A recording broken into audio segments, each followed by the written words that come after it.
One Piece 1078 marked the continuation of the series after it had recently returned from a 2-week break with chapter 1077. The story continues in its Egghead Island arc, and with each passing chapter, Oda goes on to further prove that the arc isn't going to be a short one, which fans had previously assumed, as the series had recently come out of its 4-year-long Wano country arc. As Egghead Island ramps up, Oda is finally heading towards the conflict of the arc, which is, at this point, twofold. The first is the traitor on the island who has betrayed everyone, including Dr. Vegapunk himself. The second is the incoming threat of the Navy that the Straw Hat Pirates will soon be faced with. Both the plot points were touched upon in One Piece 1078 and revealed shocking yet incredible details to the fans. The Egghead Incident. One Piece 1078 started with Stussy and Sentomaru conversing about the dire state that Egghead is currently in. As fans know already, the fate that Egghead faces is a grim one, with the Navy heading to the island to destroy it. The fleet is led by Admiral Kizaru, and along with him are 100 battleships which likely have a bunch of vice admirals on them. What's more,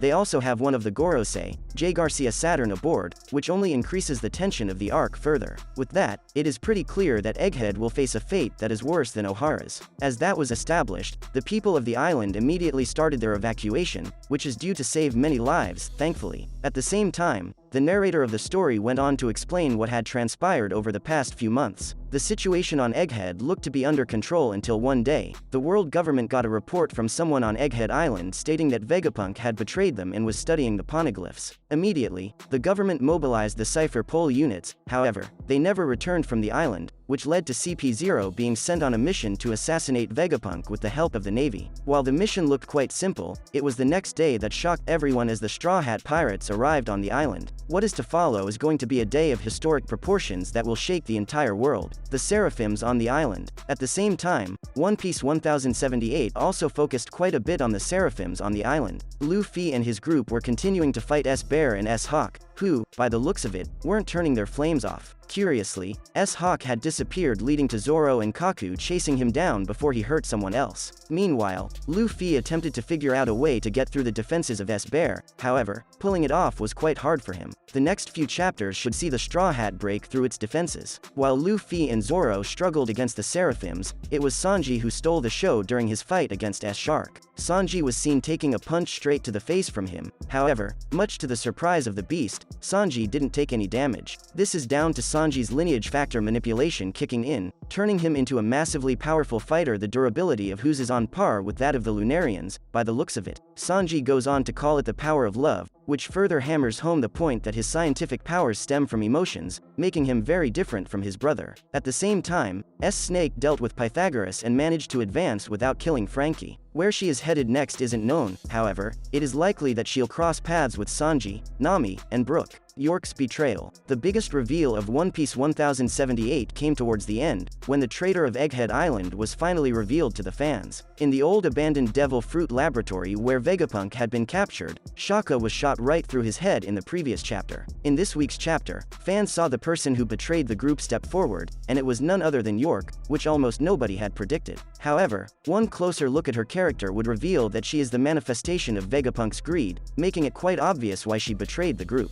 York wants more than she already has, and for that, she started giving information to the world government. She wants to become a celestial dragon, as she explained in the chapter. When Vegapunk tried to reason with her, she went on to state that she's going to kill all the satellites in the Stella, simply because the world doesn't need too many of them, and that by doing that, she'd ascend to the status of celestial dragons. For now, Robin, Chopper, and Atlas are headed to the Devil Fruit laboratory, and they could soon come face to face with Dr. Vegapunk and York. Whether they'll be able to deal with the group or not remains to be seen. However, the next few chapters of One Piece will certainly be telling. One Piece, Why York Betrayed Vegapunk, explained. One Piece is currently in its Egghead Island arc, and fans have been thoroughly enjoying this arc and all the twists that come with it. The introduction of Dr. Vegapunk was one of the biggest reveals in the entire arc. However, his character turned out to be surrounded by many mysteries. One such mystery came after the introduction of his 6 satellite bodies. It was revealed that one of his satellite bodies was working actively against him and had betrayed him. For several chapters, fans tried to figure out the identity identity of the traitor. However, the vast majority failed to pinpoint who betrayed the genius scientist. One Piece 1078 finally went on to reveal that this was none other than York. While this seems rather confusing on the surface, the more one looks into it, the more sense it makes. York's nature. York was introduced to the fans a bit after the other Vegapunk bodies. Starting with Lilith, fans were eventually introduced to Shaka, and then Pythagoras and Edison. York made her appearance shortly afterwards, and it was revealed to the fans that she spent most of her time sleeping and relieving herself, which provided more time for the other Vegapunks to do their work efficiently. On the surface, York seemed like the least problematic character among all the Vegapunk bodies. However, it was also mentioned at the same time that York was the manifestation of Dr. Vegapunk's desire. Desire is a contagious thing, and it is something that can often not be satiated. When one desires something, often, the desire keeps growing and leads to greed. York is the manifestation of both the desire and the greed of Dr. Vegapunk, and, as such, she is a satellite that represents a negative emotion.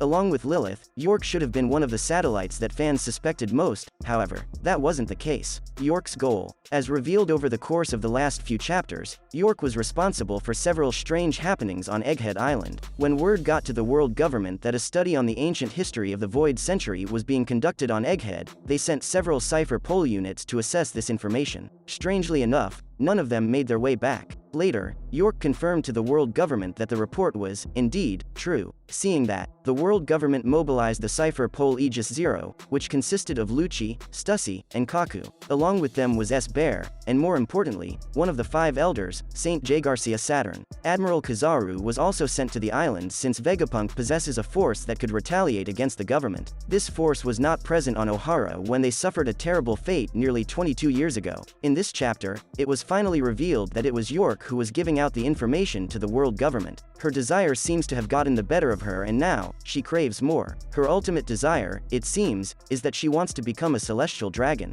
For that, she is giving out information to the world government, and, given that she is also presented to be lazy, the life of a celestial dragon would be perfect for her. York aims to kill every single Vegapunk body until she is the last one remaining, and, once her mission is complete, she will likely try to get into the holy land of Mariajoy, and become one of the world nobles. What next for York? York is an extremely intriguing character, and, by the looks of it, she is going to be crucial in the arc moving forward. For starters, it can be safely assumed that York will fail to kill Dr. Vegapunk, as doing that would defeat the entire purpose of Luffy's goal in the arc. Somehow, Stella will be rescued and York will be dealt with. The group closest to them currently is that of Robin and Chopper, who also have Atlas leading them. York will most likely destroy Atlas as well, however, will be subdued by Robin, that is, unless the Seraphims come to her aid. She is utterly monstrous currently, however, she is certainly defeatable. If York is taken out, the command that she gave to the Seraphims can be overridden by other Vegapunk satellites. It is safe to say that the future of the Vegapunk bodies doesn't look like it is safe. At the end of the day,